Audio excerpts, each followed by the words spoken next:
Welcome back to middle education. जैसे कि आपको पता है कि हम प्री बोर्ड एग्ज़ाम की तैयारी थोड़ी यूनिक और अलग तरीके से करा रहे हैं।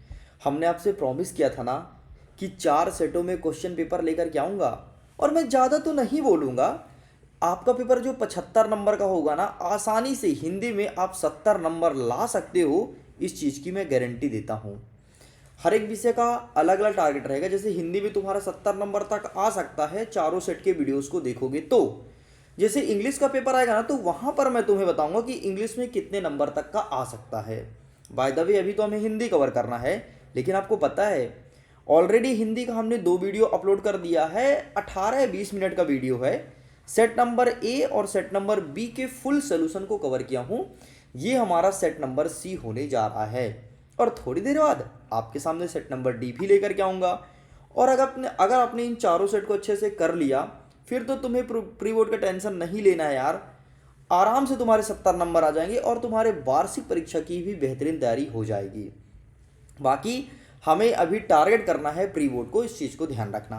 देखो ना, यहाँ पर लिखा भी है प्री बोर्ड एग्जाम वर्ष 2025-26 कक्षा 10वीं हिंदी का पेपर होना है। 75 नंबर का पेपर, समय 3 घंटे मिलेंगे।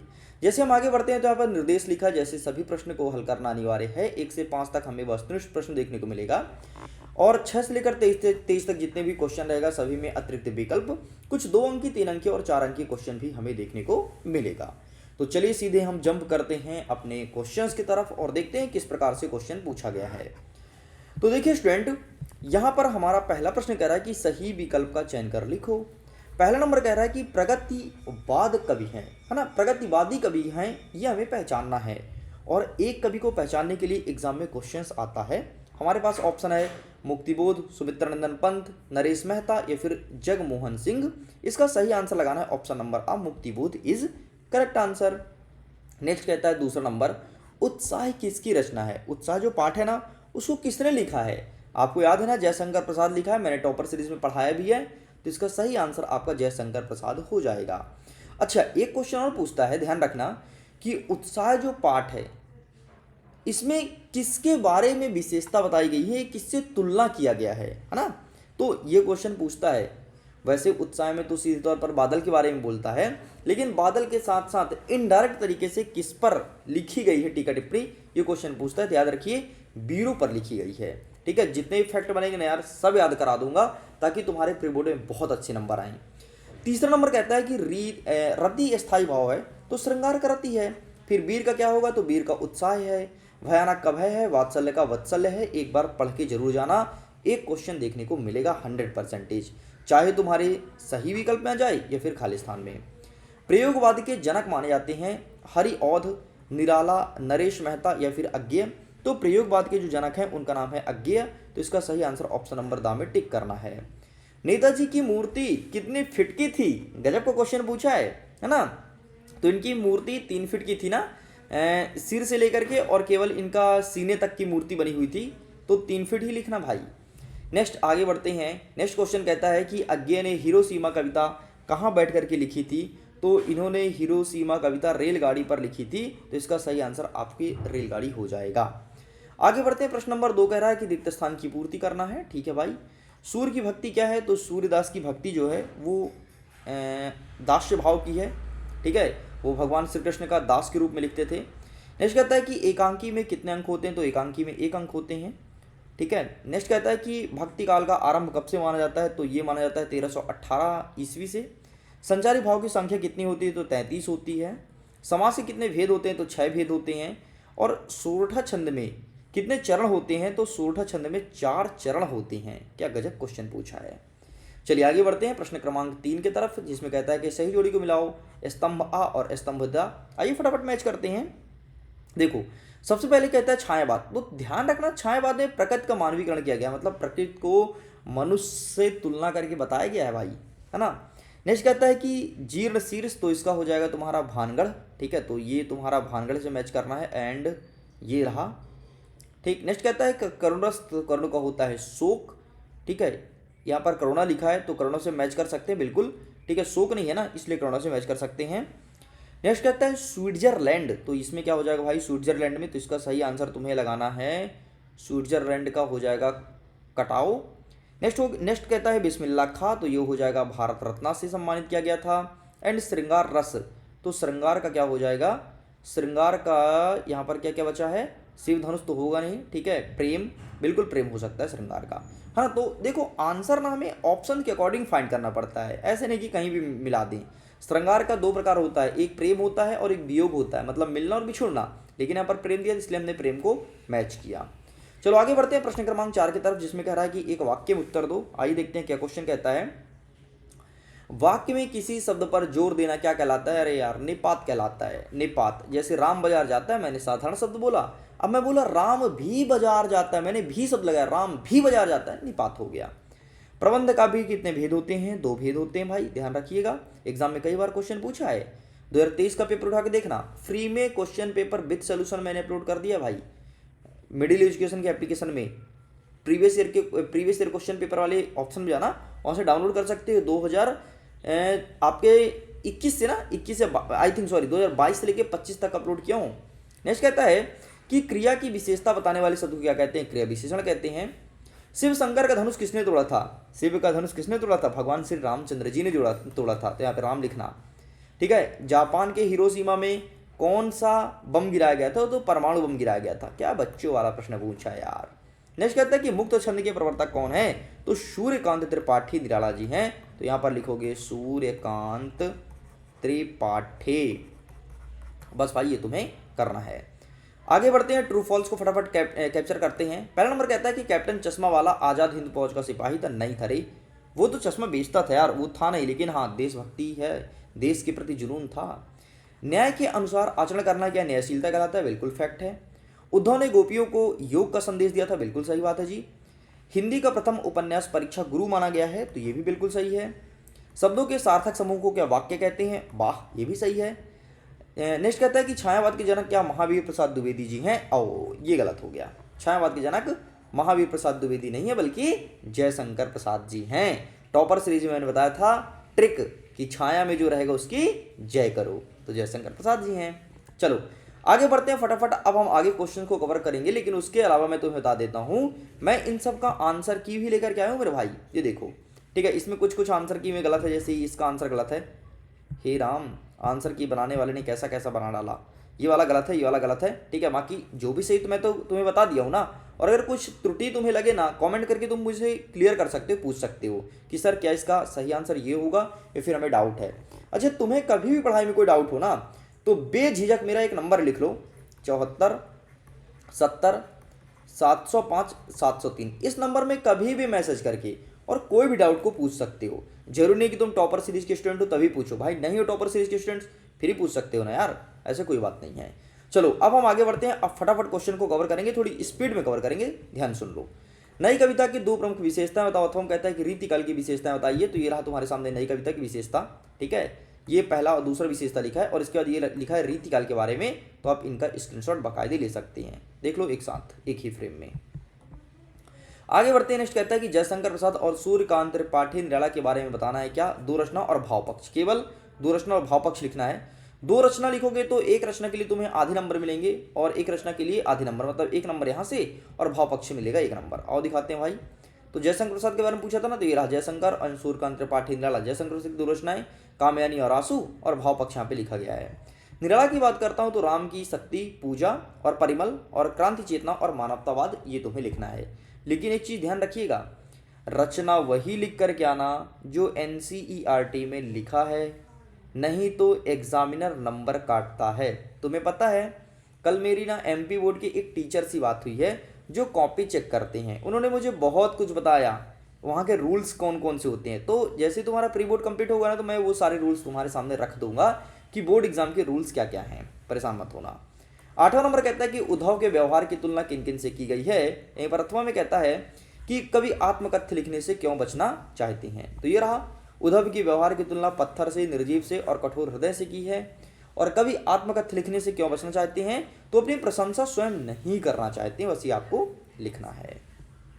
आगे बढ़ते हैं, 9वां नंबर कहता है स्मृति को पथेय बनाने से कवि का क्या आशय है, और यहीं पर 8वां में कह रहा है कि संगतकार के माध्यम से कवि किस प्रकार के व्यक्तियों की ओर संकेत करना चाहता है। एंड इसको तो मैंने सेट नंबर B में भी कवर किया था क्योंकि काफ़ी इंपॉर्टेंट क्वेश्चन है, और जो क्वेश्चन बहुत ज़्यादा इंपॉर्टेंट है ना, तो मैं अपने कई सारे सेट में कवर करूँगा, ध्यान सुन लो। एंड इंपॉर्टेंट का मतलब तुम्हें पता है कि अगर मैं दे रहा हूँ मतलब एग्जाम में क्वेश्चन आना ही है ना। 9 नंबर देख लो, ये रहा तुम्हारे सामने आंसर, एंड ये रहा संगतकार वाला, तो आप इसका भी आंसर देख सकते हैं। आगे बढ़ते हैं। 10वां नंबर कह रहा है कि काव्य की परिभाषा और उसके भेद बताना है, और अथवा में कहता है कि अतिशयोक्ति अलंकार को परिभाषित करना है। तो काव्य क्या होता है? सिंपल सा, किसी भी काव्य, कहानी, नाटक, उपन्यास को पढ़ने में अगर हमें आनंद की अनुभूति प्राप्त होती है तो वही एक काव्य है। ठीक है, इसके भेद तो दो प्रकार का होता है, एक दृश्य, दूसरा होता है श्रव्य। कुल मिलाकर के अगर हमें आनंद की अनुभूति हो, काव्य है, बस इतना ध्यान रखो। अब मैं बात करता हूँ अतिशयोक्ति। अतिशयोक्ति का मतलब होता है बढ़ा चढ़ा करके वर्णन करना। जैसे जैसे तुम पढ़ाई नहीं करते हो और तुम्हारी मम्मी मोहल्ले में बड़ा बढ़ा चढ़ा के वर्णन करती है, मेरा बेटा रात 12 बजे तक पढ़ाई करता है, एग्जाम में टॉप करेगा, और बेटा पढ़ता ही नहीं है ना। तो एक एग्जाम्पल दे रहा हूँ, मुझे पता है तुम तो बहुत मेहनत कर रहे हो यार, और तुम लगातार मेहनत करके और एग्जाम में टॉप करने लायक खुद को बना रहे हो, मुझे बहुत अच्छे से पता है तुम सच में बहुत मेहनत कर रहे हो। हाँ, बस अपने आप को कमज़ोर मत करना, मेहनत ऐसे करते आना, डेफिनेटली माता पिता के सामने तुम ना एक दिन प्राउड फील करोगे। तुम गर्व से अपना सीना ऊपर करके बोलोगे कि हाँ यार, हमने माता पिता के पैसे का सही जगह यूटिलाइज किया है।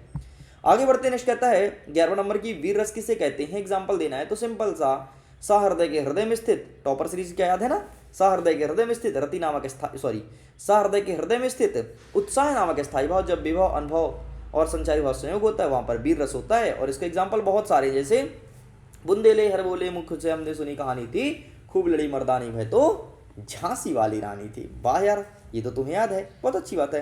अथवा में कहता है कि दोहा छंद का परिभाषित करना है, तो आइए दिखा देता हूँ। ये रहा तुम्हारे सामने वीर रस का। अच्छा, डेफिनेशन जो मैं बताऊँ वो लिखना ना, ये मत लिखना प्लीज़, ये मत लिखना रे, नंबर कट जाएगा। एंड ये रहा तुम्हारे सामने इसका एग्जाम्पल, बाकी एग्जाम्पल भी जो मैं बताऊँ वो लिख सकते हो। दोहा के बारे में यहाँ पर लिखा गया है, ठीक है, तो ये भी देख लो। और बुरा जो देखन मैं चला, बुरा न मिले कोई, जो दिल खो जाओ आपने, मुझसे बुरा ना कोई, ये एग्जाम्पल तुम लिख सकते हो।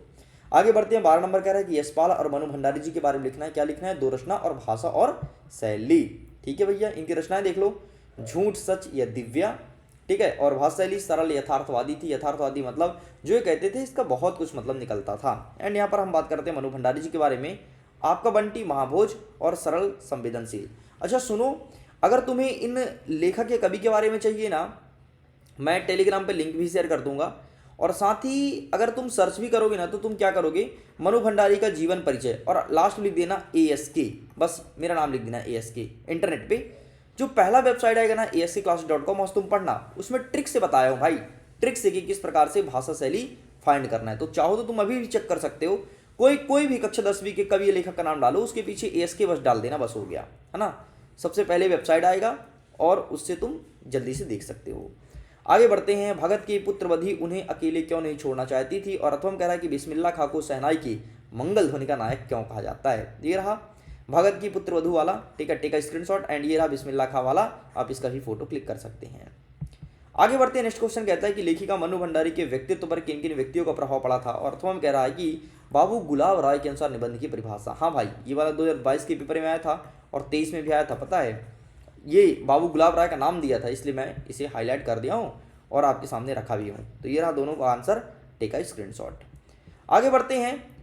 15 नंबर देखते हैं कि हिंदी के दो प्रमुख नाटककार का नाम। तो जो नाटक करता है ना बेटा, वो हमेशा उपन्यास लिखता है, ध्यान रखना। तो मुंशी प्रेमचंद्र तो सबसे पहले बड़े फेमस हैं, यहाँ पर मैंने उनका नाम नहीं लिखा हूँ क्योंकि उनका नाम तुम जानते हो, और दूसरा जयशंकर प्रसाद, ठीक है, इनके स्थान पर तुम प्रेमचंद्र का नाम लिख लेना, ज़्यादा अच्छा तुम्हारा आंसर हो जाएगा। रेखा चित्र और संस्मरण में अंतर, तो ये रहा तुम्हारे सामने रेखा चित्र और संस्मरण में अंतर, ठीक है, तो आप इसका स्क्रीनशॉट ले लो, बाकी अपने हिसाब से भी आप अंतर को लिख सकते हो। देखो नेक्स्ट कहता है कि संधि और समास में अंतर, और अथवा कहता है कि लक्षणा शब्द शक्ति क्या है, ठीक है, तो ये रहा तुम्हारे सामने संधि और समास, और ये रहा लक्षणा। चल भाई आगे बढ़ते हैं। नेक्स्ट क्वेश्चन कहता है 17 नंबर की, भोलानाथ अपने साथियों को देकर के सिसकना क्यों भूल जाता है। याद करो, मैंने टॉपर सीरीज में बहुत अच्छे से पढ़ाया था कि जब उनकी मम्मी उनको नहा धो करके चोटी बनाती थी, वो रोने लगती थी, है ना, मम्मी पकड़ के अच्छा काजल लगा देती थी, तो प्या प्या, लेकिन उनके पापा क्या करते थे, उनको बाहर ले जाते थे, और जैसे ही बाहर जाते तो वहाँ पर बहुत सारे बच्चे खेल खेलते थे, वो देखते थे बच्चों खेल खेलते, अपने साथियों को रोना भूल जाते थे, वो भी खेल में लग जाते थे। वो कौन कौन सा खेल खेलते थे आपको पता है? वो शादी वाला खेल खेलते थे, जैसे एक लड़का एक लड़की हो गई, इसकी शादी कर रहे हैं और बारात लेके जा रहे हैं, ये वाला खेल खेलते थे। दूसरी बात, एक चबूतरा पे बैठे रहते थे, नीचे चबूतरा से जैसे बैठे हैं, चबूतरा ऊंचाई पे है, ठीक है, तो नीचे वो कुआं बना लेते थे और यहाँ से पानी खींचा करते थे। तो ये वाला खेल खेला करते थे, तो बड़ा मज़ेदार खेल खेलते थे। कभी कभी हमारे एग्जाम में क्वेश्चन भी पूछता है कि एक बात बताओ, भोलानाथ के खेल में और हमारे खेल में क्या अंतर है। आजकल हम कहाँ खेलते हैं, आजकल हम फ्री फायर। तुम में से कौन कौन फ्री फायर खेलता है, कमेंट में लिख करके बताना जरूर, हमें पता तो चले। भाई मैं भी फ्री फायर खेलता हूँ, मैं अपनी आईडी शेयर करूँगा, अपन फिर साथ में खेलेंगे, लेकिन अभी नहीं, एग्जाम के बाद, ठीक है। अथवा में क्या कहता है कि प्रकृति ने जल संचय व्यवस्था किस प्रकार से की है। तो आई दिखा देते इसका आंसर, ये रहा। सबसे पहले झील बनाया है, हिमनद और वर्षा जल का संचय करती है नदियों द्वारा, ठीक, इस प्रकार से आंसर यहाँ पे लिखा गया है। आगे बढ़ते हैं, नेक्स्ट कहता है कि पद्यांश का संदर्भ प्रसंग सहित व्याख्या करना है। बादल गरजो, घेर घेर घोर गगन धरा धर ओ, ललित ललित काले घुंघराले, बाल कल्पना कैसे पाले, विद्युत छाव उड़ के कवि नव जीवन वाले, वज्र छिपा नूतन कविता फिर भर दो, बादल गरजो बादल गरजो। याद है ना, टॉपर सीरीज में बहुत अच्छे से पढ़ाया होगा, तुम्हें याद होगा तो। और अभी भी उनका वीडियो डला है, जाकर के देख लेना भाई अगर भूल गए हो तो, ठीक है। तो ये देखो यहाँ पर इसका प्रसंग लिखा है, व्याख्या लिखा है, ठीक है। तो इस प्रकार से तुम एग्जाम में चुपचाप चिपका देना। आगे बढ़ते हैं, नेक्स्ट क्वेश्चन क्या है। अथवा में कह रहा है कि फिर से, नाथ शंभुधन भंजे निहारा, होई के एक दास तुम्हारा। याद आया टॉपर सीरीज का जो टॉपर सीरीज के स्टूडेंट होगा ना, सच में उसको एक एक चीज याद आ रही होगी जो मैं पढ़ रहा हूँ, तो है ना। तो बस ऐसे ही याद करो, लय से पढ़ के सुनाया था। एंड इसका आंसर दिखा देता हूँ, ये रहा तुम्हारे सामने, ठीक है, सब याद आ रहा भाई। चलो आगे बढ़ते हैं, नेक्स्ट 19 नंबर क्या कह रहा है। अच्छा पूरा क्वेश्चन को देख लो, देखना चाहते हो तो, बाकी इसका पीडीएफ डाउनलोड कर लेना, लिंक डिस्क्रिप्शन बॉक्स में दिया गया है, ठीक है। 19 नंबर कहता है कि गद्यांश का संदर्भ प्रसंग से व्याख्या करो, ठीक है। खेती बाड़ी वाला दिया गया है। और अथवा में क्या कहता है कि पितृगाथा मैं इसलिए गा रहा हूँ, ठीक है, ये दोनों दिया गया है। तो इसका आंसर मैं दिखा देता हूँ। एंड ये रहा तुम्हारे 19 वाला, एंड ये भाई कहाँ भाग रहे हो, और ये रहा 19 का अथवा, ठीक है, टेका स्क्रीनशॉट। आगे बढ़ते हैं, नेक्स्ट क्वेश्चन कहता है 20वां नंबर कि राष्ट्रीय शिक्षा नीति पर एक अनुच्छेद लिखना है। अनुच्छेद मतलब पैराग्राफ यार, सिंपल सा 4-5 लाइन लिख दो, 3 नंबर तुम्हें मिल जाएगा, है ना, सस्ते में नंबर। अथवा कहता है कि बढ़ती महंगाई के ऊपर ग्राहक और किराना की दुकान के ऊपर मैं संवाद लिखना है। मतलब ये बातचीत कर रहे हैं कि यार महंगाई बहुत ज़्यादा बढ़ गई है, जो बिस्किट का पैकेट था भाई 10 वाला 15 का हो गया है, उस पर बातचीत क्या करेंगे, तो ये तुम्हें लिखना है। तो मैं थोड़ी सी लिख के लाया हूँ, देखो ज़्यादा तो नहीं। ग्राहक कहता है भाई साहब आजकल सामान बहुत महंगा हो गया है। दुकानदार कहता है क्या करें जी, थोक में महंगा ही मिल रहा है। ग्राहक कहता है गरीब आदमी कैसे गुजारा करे। दुकानदार कहेगा सरकार को महंगाई पर नियंत्रण करनी चाहिए। ग्राहक कहता है सही कह रहे हैं, नहीं तो हालत और बिगड़ती जाएगी। तुम्हें पता है ना, अभी 1 जनवरी से ट्रेन का टिकट वगैरह सब कुछ महंगा हो गया है, 10-10 रुपये 5-5 रुपये। तो ऐसे ही हर साल महंगाई बढ़ रही है यार, महंगाई डाइंग खाई जात है ना, महंगाई बहुत ज़्यादा बढ़ रही है। 21 नंबर कह रहा है कि अपठित गद्यांश और काव्यांश का प्रश्न पढ़ करके उत्तर देना है, ठीक है। तो इसे देख लो क्या कहता है कि उपयुक्त गद्यांश का शीर्षक क्या है। तो इसमें सिंपल से लिखना है तुम्हें, जिंदगी जिंदगी हर कसम एक नई जंग है, उसी के ऊपर पैसे लिखा गया है, ठीक है। नेक्स्ट कहता है कि साहित्य मनुष्य किस प्रकार के सपनों का रस लेता है। तो इसका आंसर कहाँ है भाई, रस रस रस रस रस रस ढूंढो, रस वर्ड जहाँ पे मिल जाए ना, बस ये देखो भैया मिल गया। साहसी मनुष्य उन सपनों का रस लेता है, सपनों का जिनका कोई व्यवहारिक अर्थ नहीं है, ठीक है। मनुष्यता शब्द में मूल शब्द और प्रत्यय क्या है, तो मनुष्य मूल शब्द है और ता जो है प्रत्यय है, खत्म। आगे अथवा में देख लो, ठीक है। एक और अगेन तुमको पद्यांश दिया गया है, इसका आंसर फाइंड करना है। बाकी मैं दिखा देता हूँ, ये देखो मैं भी बड़ा ढूंढ ढूंढ के लाया हूँ भाई, ठीक है, एक प्रश्न का उत्तर। बाकी मैं तो कहता हूँ सब स्वयं किया करो यार, है ना, मजा आएगा। नेक्स्ट 22वां नंबर कहता है कि नगर पालिका के अध्यक्ष को मोहल्ले की सफाई के लिए एक आवेदन पत्र लिखना है कि भाई साहब हमारे मोहल्ले में बड़ी गंदगी हो रही है, साफ करवा दो, है ना, नहीं तो फिर 181 है ना बहुत जल्दी शिकायत करते हो तुम लोग 181 में। अथवा कहता है कि वार्षिक परीक्षा की तैयारी के लिए पिताजी को पत्र लिखना है। तो आइए दिखाता हूँ, ये रहा तुम्हारे सामने 22वां नंबर, मोहल्ले की सफाई के लिए आवेदन पत्र। बढ़िया, इसका स्क्रीनशॉट ले लो, ऐसे ही चुपचाप चिपका देना। बहुत छोटा सा, बहुत क्यूट सा तुम्हारे सामने आंसर लेकर के आया हूँ। अच्छा अथवा का मैंने लाया भाई, ठीक है, अथवा का आप स्वयं देखिएगा। आगे देखते हैं 23वां नंबर। 23वां नंबर में निबंध लिखना है। अब निबंध कौन सा याद करोगे मैं बता देता हूँ, तुम्हें केवल 2 चीज़ पढ़ना है, कंप्यूटर की उपयोगिता और मेरा प्रिय खेल, बस। बाकी ना तो साहित्य पढ़ो, ना तो वृक्ष पढ़ो, ना तो जल जीवन, लेकिन एग्जाम में आती हैं इसलिए यहाँ पर मैं दिया हूँ। बाकी तुम्हें 2 चीज़ ही पढ़ना है और 2 में से 1 एग्जाम में देखने को मिलेगा। तो इस प्रकार से तुम्हारा सेट नंबर सी भी कंप्लीट हो गया, तुम्हें पता नहीं चला। और अगर तुमने सेट नंबर ए नहीं देखा है तो वो भी दिखा देता हूँ भाई। एंड यहाँ पर मैं दिखा देता हूँ ये कौन सा सेट है, ये I think set number B है। एंड रुकना, ये देखो सेट नंबर बी है। और ऐसे तुम्हारे सामने सेट नंबर ए का भी रखा हूँ पेपर, ठीक है। तो सेट नंबर ए भी देख लेना, ये देखो सेट नंबर ए, सब देख लो, अच्छे से पढ़ लो, एग्जाम को बस टॉप करना है, ये तुम्हारा टारगेट होना चाहिए। मैं उम्मीद करता हूँ वीडियो काफ़ी पसंद आया होगा। सच में पसंद आए तो वीडियो को लाइक एंड सब्सक्राइब जरूर कीजिएगा, और सब्सक्राइब करके रखो, वार्षिक परीक्षा की ऐसी तगड़ी तैयारी कराऊंगा ना, एग्जाम में तबाही मचा दोगे। और जल्दी मिलते हैं हम नेक्स्ट सेट के साथ। Thanks for watching, bye bye.